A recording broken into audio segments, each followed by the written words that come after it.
স্বামীর জীবন বাঁচাতে নিজের কিডনি দিলেন স্ত্রী। সুস্থ হয়েই সেই স্বামী করলেন বিশ্বাসঘাতকতা। সাভারের মোহাম্মদ তারেক, যিনি আজ নতুন জীবনে স্বাচ্ছন্দ্যে আছেন, তাকে মৃত্যুর মুখ থেকে ফিরিয়ে এনেছিলেন তার স্ত্রী টুনি। অথচ 7 বছর পর সেই তারেকই আজ স্ত্রী টুনিকে নির্যাতন করে বাড়ি থেকে বের করে দিয়েছেন। বিয়ের মাত্র 2 বছরের মাথায় টুনি জানতে পারেন তার স্বামীর 2টি কিডনি অচল। বাঁচতে হলে নিয়মিত ডায়ালাইসিসের পাশাপাশি কিডনি প্রতিস্থাপনই একমাত্র উপায়। তখন তাদের কোলজোড়ে এসেছে একটি সন্তানও। কঠিন সময়ে দিশাহারা না হয়ে টুনি পাশে দাঁড়ান তারেকের। স্বর্ণালংকার বিক্রি করেন, বুটিকের চাকরিতে নামেন, মায়ের পেনশনের টাকা খরচ করেন, স্বামীকে উন্নত চিকিৎসার জন্য নিয়ে যান ভারত।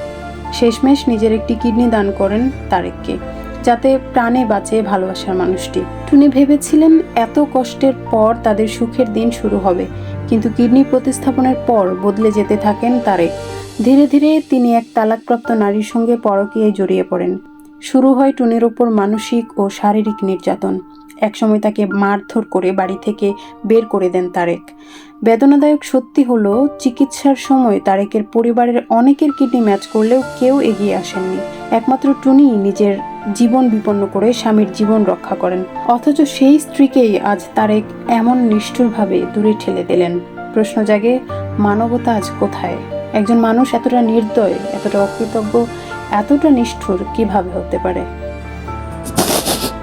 তার বিনিময়ে আমি যেটা পেয়েছি, আমি এটার বিচার চাই। প্লিজ আপনারা আমাকে একটু হেল্প করেন। আমি সবার কাছে একটু হেল্প চাই, সরকারের কাছে হেল্প চাই, প্রশাসনের কাছে হেল্প চাই।